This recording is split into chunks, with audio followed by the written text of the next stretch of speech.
प्रिय श्रोता, नमस्कार। कार्यक्रम वेद पाठशाला में आपका हार्दिक स्वागत है। इस कार्यक्रम में हम परमेश्वर के वचन का विस्तार पूर्वक अध्ययन किया करते हैं, जो आपकी आत्मिक उन्नति के लिए लाभदायक सिद्ध होगा। तो लीजिए सुनते हैं आज का ये संदेश।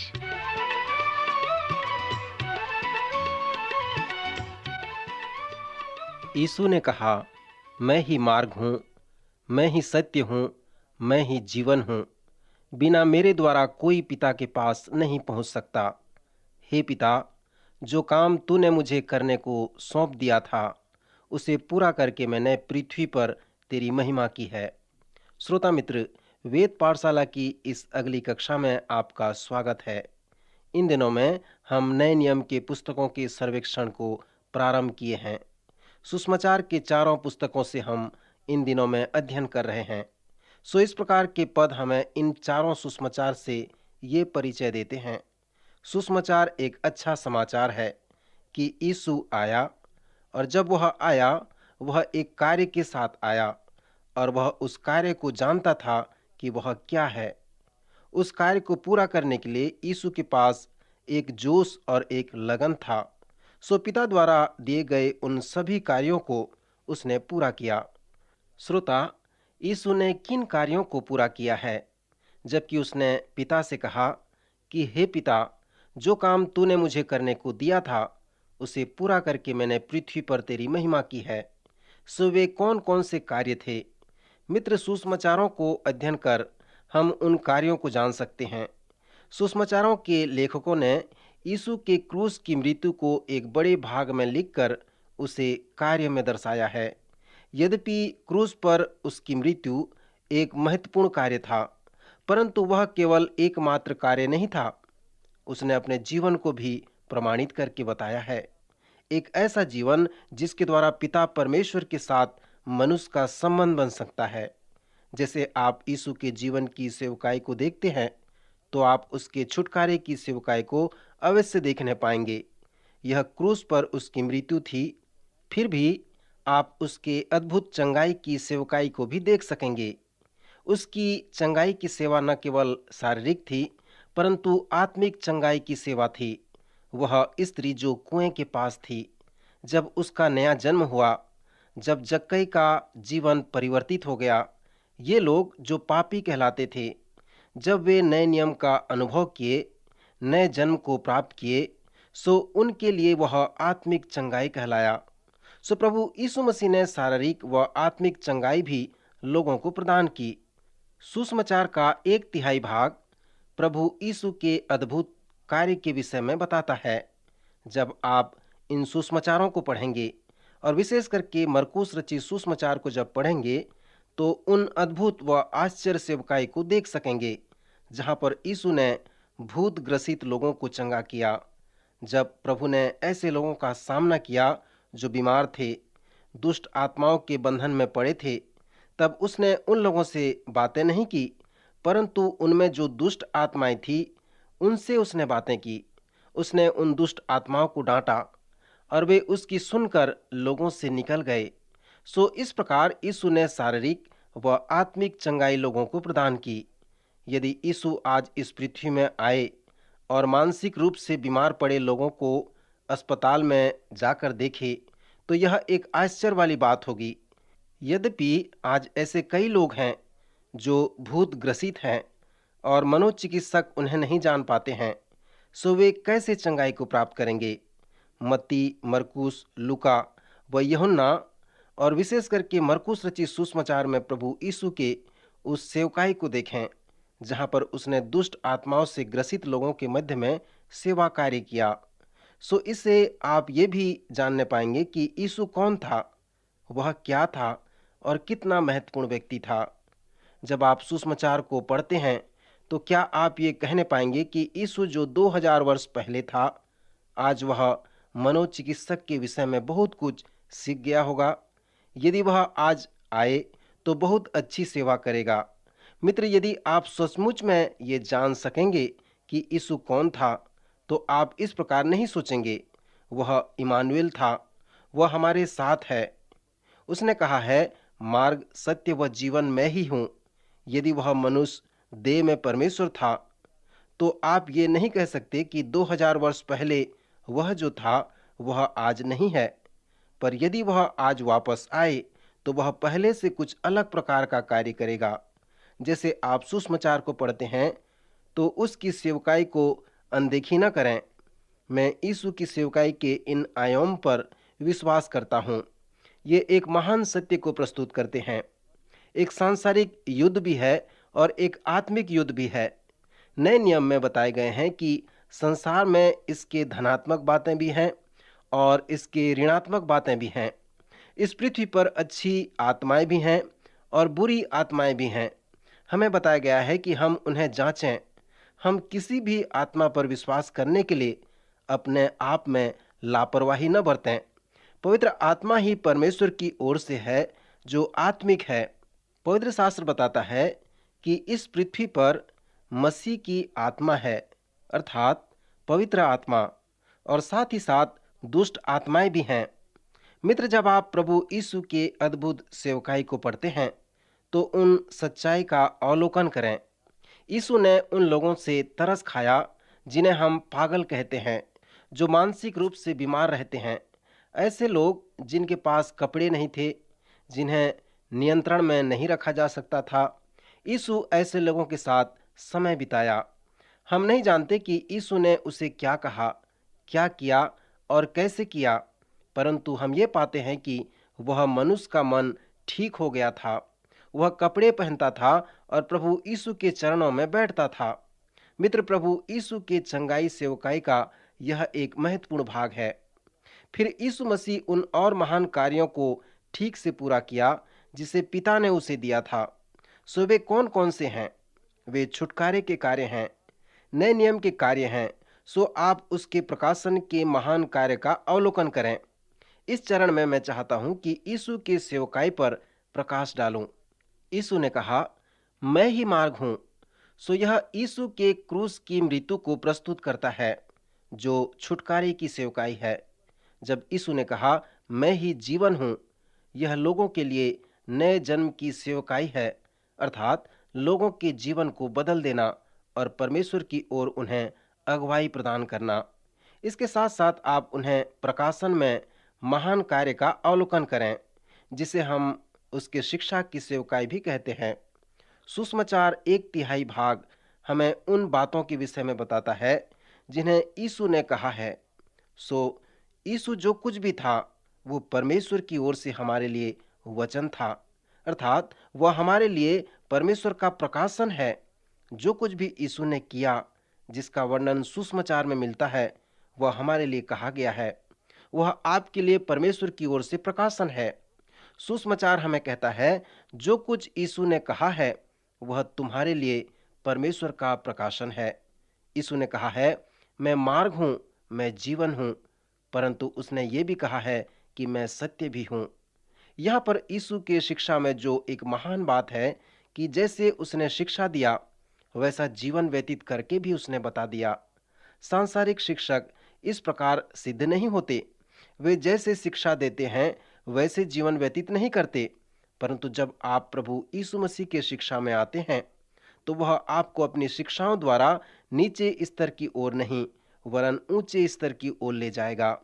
श्रोता मित्र, जो कुछ भी यीशु ने कहा, जो कुछ भी उसने सिखाया, वह सिद्ध रूप से जीवन व्यतीत करके बता दिया। यीशु कह सकता था कि मैं सत्य हूं, जो मैं तुम्हें सिखा रहा हूं, और जो सत्य मैं तुम्हें सिखा रहा हूं तो मैं कुछ हूं। सो जो मैं शिक्षा दे रहा हूं, यदि तुम उसे जानना चाहते हो तो आओ और मेरे पीछे हो लो। यीशु ऐसा कह सकता था। यूहन्ना रचित सुसमाचार के पहले अध्याय में जब यीशु कुछ चेलों से मिला और उनकी ओर फिरकर उनसे पूछा, तुम किसकी खोज में हो? श्रोता, यह एक गंभीर प्रश्न है। प्रेरित लोग कोई विद्वान नहीं थे, वे कठिन कार्य करने वाले लोग थे।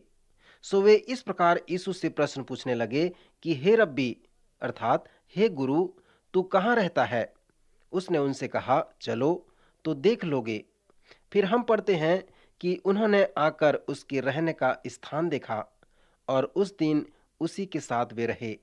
वे सभी जो उसके संग रहे उसके लिए जिए और उसके लिए मरने को भी तैयार हो गए। और ऐसा उन्होंने इसलिए किया क्योंकि वे उसके पास आए और उसके जीवन व कार्य को देखा था। अब वे वास्तव में क्या देखे? उन्होंने देखा कि वह कौन है। उन्होंने उस सत्य को देखा जो उसने उन्हें सिखाया था। उसकी शिक्षा प्रभावशाली, पवित्र व सामर्थी थी, क्योंकि वह स्वयं परमेश्वर था। और जब उसने अपना मुंह खोलकर उन्हें सिखाया, तो परमेश्वर बोल रहा था। वह परमेश्वर के उन सभी सच्चाइयों को सामने ला रहा था। उसकी शिक्षा चौंकाने वाली थी, क्योंकि जैसे उसने शिक्षा दी, उसी प्रकार उसने जीवन भी व्यतीत करके बता दिया। उसकी शिक्षा की सेवकाई अलग अलग परिणाम में आते हैं, जिसे हम पहाड़ी उपदेश में प्राप्त कर सकते हैं, जो मत्ती रचित सुसमाचार के 5वें, 6वें व 7वें अध्याय में मिलता है। यह एक आत्मिक सभा के जैसा है जिसे यीशु ने आयोजन किया। इस सभा में उसने लोगों को सामने चुनौती रखा कि लोग संसार के सभी समस्याओं का उसके उत्तर व साधन बन जाएं। वहां पर एक बड़ी भीड़ थी। सबों के पास अलग अलग प्रकार की समस्याएं थीं, और ऐसी बड़ी भीड़ के साथ वह सेवा कर रहा था। वही अकेला वहां पर एक था जिसे उन समस्याओं का सामना करना था। परंतु मत्ती के 4थे अध्याय के अंत में उसने कुछ नीतिपूर्ण कार्य किया, जिसका वर्णन वहां हमें मिलता है। वह पहाड़ पर चढ़ गया, और मरकुस 3रे अध्याय उसके 13 पद में हमें बताया गया है कि जिन्हें वह चाहता था उन्हें अपने पास बुलाया, और वे उसके पास चले आए। सो उसने 12 पुरुषों को नियुक्त किया कि वे उसके साथ साथ रहें, और वह उन्हें भेजे कि वे प्रचार करें। सो वह उन्हें शिक्षा दिया कि वे उसके साधन व उत्तर का एक भाग बन जाएं। श्रोता मित्र, पहाड़ी उपदेश उसका एक महत्वपूर्ण शिक्षा व उपदेश है, जिसका हम विस्तार पूर्वक अध्ययन करेंगे। प्रभु यीशु मसीह का सबसे बड़ा उपदेश यूहन्ना रचित सुसमाचार में लिखे गए, जिसे हम ऊपरी कोठरी का उपदेश कहते हैं। यीशु ने अपनी सेवकाई एक सभा के साथ प्रारंभ की और एक सभा के साथ समाप्त भी की। इसके पहली सभा को मैं मसीही सभा कहता हूँ, जहाँ पर उसने पहाड़ी उपदेश दिया। जब यीशु ने अपना उपदेश समाप्त किया, तब उसने एक चुनौतीपूर्ण निमंत्रण दिया। जैसे यीशु ने एक शिक्षा दिया, तब वह एक उच्च स्तर का समर्पण लोगों को मांगा। श्रोता, हमें नहीं मालूम कि उस सभा में कितने लोग थे, परंतु उनमें से 12 लोगों ने प्रत्युत्तर दिया। यीशु ने उन 12 को आज्ञा दिया कि वे उसके उत्तर व समाधान बने। सो यीशु ने उनके साथ 3 वर्ष तक रहा, और जब उसकी सेवा समाप्त हो गई, तब उसने उन 12 से उस ऊपरी कोठरी में मिला और उनके साथ और एक सभा किया और उन्हें उपदेश देने लगा। वे सभी उपदेश यूहन्ना के 13, 14 और 15 अध्याय में मिलते हैं। मैं उसे अंतिम सभा कहता हूँ। यीशु का वह सबसे लंबा उपदेश है।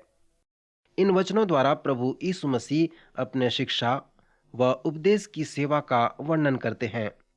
उस संदर्भ में हम मसीह के उस बड़े उपदेश, जो पहाड़ी उपदेश कहलाता है, और वो ऊपरी कोठरी का उपदेश, जो यूहन्ना के 13 अध्याय से लेकर 16वें अध्याय तक मिलता है, उसे देख रहे थे। यीशु का अगला बड़ा उपदेश जैतून पहाड़ का उपदेश कहलाता है, जो मत्ती के 24 व 25 अध्याय में हमें मिलता है।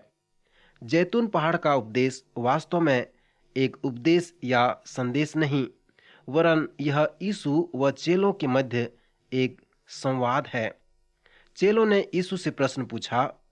उसने उन्हें उत्साहित किया कि वे प्रश्न पूछें। चेले उसको मंदिर की रचना दिखाने के लिए उसके पास आए। उसने उनसे कहा, क्या तुम यह सब नहीं देखते? मैं तुमसे सच कहता हूँ, यहाँ पत्थर पर पत्थर भी न छूटेगा जो ढाया न जाएगा। उन्होंने फिर पूछा कि ये बातें कब होंगी, और तेरे आने का और जगत के अंत का क्या चिन्ह होगा? श्रोता मित्र, इस प्रश्न का उत्तर देने के लिए उसने उन्हें मत्ती के 24 और 25 अध्याय को सिखाया, जो जैतून पहाड़ का उपदेश कहलाता है। और वह उपदेश यीशु के दूसरे आगमन से संबंधित था। उसके बड़े उपदेश के साथ साथ उसके छोटे उपदेश भी हैं। यदि आप मेरे साथ पुराने नियम की पुस्तक का सर्वेक्षण किए होंगे तो आप बड़े व छोटे भविष्यवक्ता के विषय में अवश्य सुने होंगे। बड़े भविष्यवक्ता इसलिए बड़े कहलाते थे क्योंकि वे 66 या 52 या 48 अध्याय की पुस्तक लिखे गए थे। परंतु छोटे भविष्यवक्ता इसलिए छोटे नहीं कहलाते थे कि वे छोटे या निचले स्तर के थे, ऐसी बात नहीं थी, परंतु वे कम अध्याय लिखकर परमेश्वर के वचन को प्रस्तुत करते थे। उनके पुस्तकों में 1, 2, 3 या 4 अध्याय होते हैं, इसलिए वे छोटे नबी कहलाते हैं। इसी प्रकार हम यीशु के पहाड़ी उपदेश को बड़ा उपदेश और उसके कुछ अन्य शिक्षाओं को छोटा उपदेश कह सकते हैं। यीशु के कुछ महान उपदेश हैं जो कम बातों में बताए गए हैं, जैसे उसका दृष्टांत, उसका रूपक कथा, उसका उपमा। कुछ महत्वपूर्ण बातें तो वह एक ही पद या एक कथन में भी प्रस्तुत किया है। उसके संवाद में ही अच्छी अच्छी बातें हम देख सकते हैं, जैसे कि ऊपरी कोठरी का उपदेश। यीशु व चेलों के मध्य एक संवाद था। जब आप यूहन्ना के 13 से 16 अध्याय को पढ़ते हैं तो ध्यान करें कि वे जो मेज पर की चारों ओर बैठे थे उससे प्रश्न पूछते थे। कभी कभी यीशु का संवाद शत्रुतापूर्ण होती थी। कभी कभी वो संवाद के समय ये कहता था कि तुम में से एक है जो मुझे पकड़वाएगा। कभी कभी वो संवाद के समय उनके प्रश्नों के उत्तर देते समय कुछ भी संदर्भ हो वह उसी संदर्भ में उपदेश दे दिया करता था। इस संसार में यीशु के जैसा और कोई गुरु नहीं था। वह हमेशा शिक्षा दिया करता था। इसलिए जब आप सुसमाचार पढ़ते हैं तो बड़े ही ध्यानपूर्वक उसे पढ़ें। संक्षिप्त में यही है वो कार्य जिसे यीशु इस पृथ्वी पर पूरा करना चाहता था। वे इस प्रकार हैं कि छुटकारे का कार्य, नए जन्म का कार्य और उसके प्रकाशन का कार्य या उसके शिक्षा देने का कार्य। श्रोता मित्र, यीशु के ये तीनों कार्यों से आप उसके सेवकाई को समझ सकते हैं। सुसमाचारों को पढ़ें और उन कार्यों को देखें जिन्हें यीशु पूरा करना चाहता था। जैसे आप यीशु के शिक्षाओं का अवलोकन करते हैं तो उसके महत्व प्रणाली को देखें। हम सबके पास एक महत्व प्रणाली या महत्व पद्धति होता है। शब्दकोश के अनुसार महत्व का जो अर्थ है कि किसी वस्तु की विशेषता या उसका गुण हमारे द्वारा निर्धारित किया जाता है कि उसकी उपयोगिता कम है या अधिक है। यीशु के पास भी एक महत्वपूर्ण विशेषता है। उसने अपनी शिक्षा, अपने कार्य व उपदेश के द्वारा हमें दिखाया है कि उसके पास महत्व है। प्रभु यीशु की शिक्षा में एक शब्द है जो बहुत महत्वपूर्ण है। वो है अपने पापों को मानना या उसे स्वीकार कर लेना। ग्रीक भाषा में भी इसका एक शब्द है जिसे होमोलेगो कहते हैं, जिसका अर्थ है अपने पापों का स्वीकार कर लेना। अंग्रेजी में इसे कॉन्फेस कहते हैं। श्रोता, इसका अर्थ ये नहीं है कि परमेश्वर से माफी चाह लेना और फिर पाप करना, परंतु यह परमेश्वर के साथ उसके वचन में सहमत होना है। यदि अपने पापों को मानने का अर्थ परमेश्वर से क्षमा मांगना है तो यह ठीक से कार्यान्वित नहीं होगा, क्योंकि जब पवित्र शास्त्र कहता है यीशु के पास अपने पापों से मन फिराओ, आप कैसे परमेश्वर से क्षमा मांग सकते हैं? यीशु मसीह से क्षमा मांगने का अर्थ है कि उसके सुसमाचार के अनुसार उसके पीछे चलना, उसके वचन की प्रतीति करना, उसके साथ सहमत हो जाना। मैं आपको चुनौती देता हूं कि आप सुसमाचार को पढ़ें और यीशु मसीह से अपने पापों की क्षमा मांगें। श्रोता, प्रभु यीशु मसीह के शिक्षा व उपदेश को समझने का यह एक अच्छा तरीका है। सुसमाचार के परिचय में मेरे पास एक और विषय है जिसे मैं आपके साथ बांटना चाहता हूं, जिसे विद्वान सहदर्शी समस्या कहते हैं। प्रथम 3 सुसमाचार अर्थात मत्ती, मरकुस और लूका सहदर्शी सुसमाचार कहलाते हैं, क्योंकि इन तीनों के संदर्भ व विषय आपस में मिलते हैं। परंतु इन तीनों सुसमाचारों से यूहन्ना का सुसमाचार 90% भिन्न है। इसके अनेक दृष्टांत व उदाहरण उन तीनों सुसमाचार में नहीं मिलते। यूहन्ना ही एक ऐसा लेखक है जिसने यीशु के साथ निकोदेमुस के वार्तालाप को लिखा है, और उसी ने उस स्त्री के विषय में लिखा है जो कुएं के पास जल भरने को आई, जहां पर यीशु बैठा था। श्रोता, मैंने कहा था कि यह कोई विद्वानों का अध्ययन नहीं है, पर जैसे हम मत्ती, मरकुस और लूका में आते हैं तो विद्वान कहते हैं कि मरकुस पहले लिखा गया होगा, और जो कुछ मरकुस ने लिखा मत्ती व लूका ने उसे अपने सुसमाचार में जोड़ दिया। जो कुछ भी मरकुस में पाया जाता है वो मत्ती व लूका में भी पाया जाता है। कुछ ऐसे बातें हैं जो मत्ती में हैं और मरकुस में नहीं हैं, और कुछ ऐसे बातें हैं जो लूका में हैं, वो मरकुस में नहीं हैं। मत्ती में कुछ ऐसे बातें हैं जो लूका में नहीं हैं, और कुछ ऐसे बातें लूका में हैं जो मत्ती में नहीं हैं। सो विद्वान विश्वास करते हैं कि मरकुस पहले अपना सुसमाचार लिखा होगा, और वे ये भी विश्वास करते हैं कि पतरस उसका स्रोत या आधार होगा। अब मरकुस बड़े ही विस्तार पूर्वक लिखता है। यदि आप कॉलेज में एक बड़े पत्रकार बनना चाहते हैं तो पहले मत्ती व लूका को पढ़ें, फिर मरकुस को पढ़ें, और फिर देखें कि मत्ती व लूका से अधिक मरकुस किस प्रकार विस्तार से वर्णन करता है। श्रोता, एक तरह से कहा जाए तो मरकुस रचित सुसमाचार संक्षिप्त ब्यौरा का एक नमूना है। मत्ती स्पष्ट रूप से अनुभव करता है कि यीशु मसीह के विषय में कुछ ऐसे बातें हैं जिसे मरकुस ने नहीं लिखा है, परंतु परमेश्वर ने उसकी अगुवाई की कि वह उसका उल्लेख कर सका। मरकुस से मत्ती का उल्लेख अलग प्रकार का है। जो मरकुस में वर्णन नहीं है उन बातों का वह उल्लेख करना चाहता है, और उसी प्रकार लूका भी करता है। फिर अनेक वर्ष के पश्चात यूहन्ना अपनी कलम पकड़ता है, क्योंकि उसे एक गहरा अनुभव होता है कि यीशु के विषय में ऐसे और अनेक बातें हैं जिसे मत्ती, मरकुस और लूका पूर्ण नहीं कर पाए हैं। जिस समय यूहन्ना लिखना प्रारंभ किया तो अनेक अपधर्म बातें हुए, परंतु यूहन्ना ने अपनी सुसमाचार में जो मुख्य विषय को लाया कि यीशु मसीह मनुष्य देह में परमेश्वर था।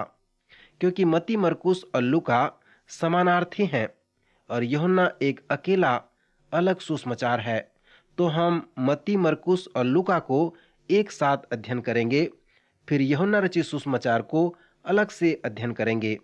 श्रोता, मैं चाहता हूं कि समानार्थी सुसमाचार के प्रत्येक शिक्षा, उपदेश, घटना व दृष्टांतों को जो यीशु मसीह के जीवन में हुआ आपके सामने मैं कम से कम एक बार रखूं।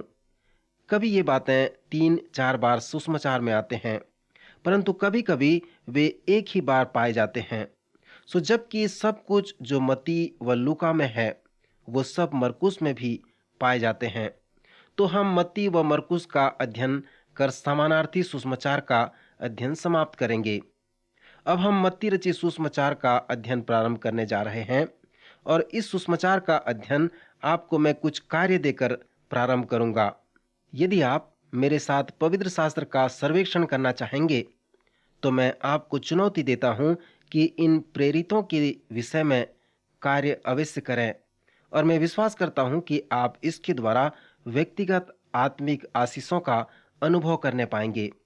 यद्यपि आप लिखकर इस कार्य को न कर सकें, पर इसे अवश्य पढ़ें। जो कार्य है कि 12 प्रेरित आपको प्रश्न पूछ रहे हैं और आपको उनका उत्तर देना है। ये 12 प्रेरित वे हैं जिनके साथ प्रभु यीशु मसीह 3 वर्ष तक सेवा कार्य किया। जब वह प्रभु से मिला तब वह क्या कर रहा था? जब यीशु से मिला तो वह कैसे परिवर्तित हो गया? जब वह मर गया तब वो क्या कर रहा था? जब उसकी मृत्यु हुई तब वह मनुष्य कहाँ था? यदि आप यह जान सकते हैं उसकी मृत्यु कैसे हुई, आपके विचार से बताएं कि यीशु ने इस विशेष व्यक्ति को चेला होने के लिए क्यों चुन लिया। श्रोता मित्र, यदि आप इन 6 प्रश्नों के उत्तर दें जो प्रेरितों के विषय में है, तो आप आत्मिक आशीषों का वर्णन करने पाएंगे। जैसे आप ये देखेंगे कि यीशु के जीवन को देखकर उन 12 का जीवन कैसे परिवर्तित हो गया, तो आप ये भी जानने पाएंगे कि हमारा जीवन कैसा होना चाहिए। फिर से कहना चाहूँगा कि जैसे आप नए नियम को पढ़ते हैं, तो इस आशय से पढ़ें कि क्या मेरा नया जन्म हुआ है, क्या मेरा जीवन परिवर्तित हुआ है, क्या परमेश्वर के साथ मेरा मेल मिलाप हुआ है। जैसे मैं यीशु के जीवन व शिक्षा को समझता हूँ, तो वह मेरे लिए क्या अर्थ रखता है। यदि अभी तक आपको इसका अनुभव नहीं है, तो उस पर विश्वास करें और उसके विश्वास में आगे बढ़ें। प्रभु आज के वचन द्वारा आपको आशीष दे, आपकी सहायता करे।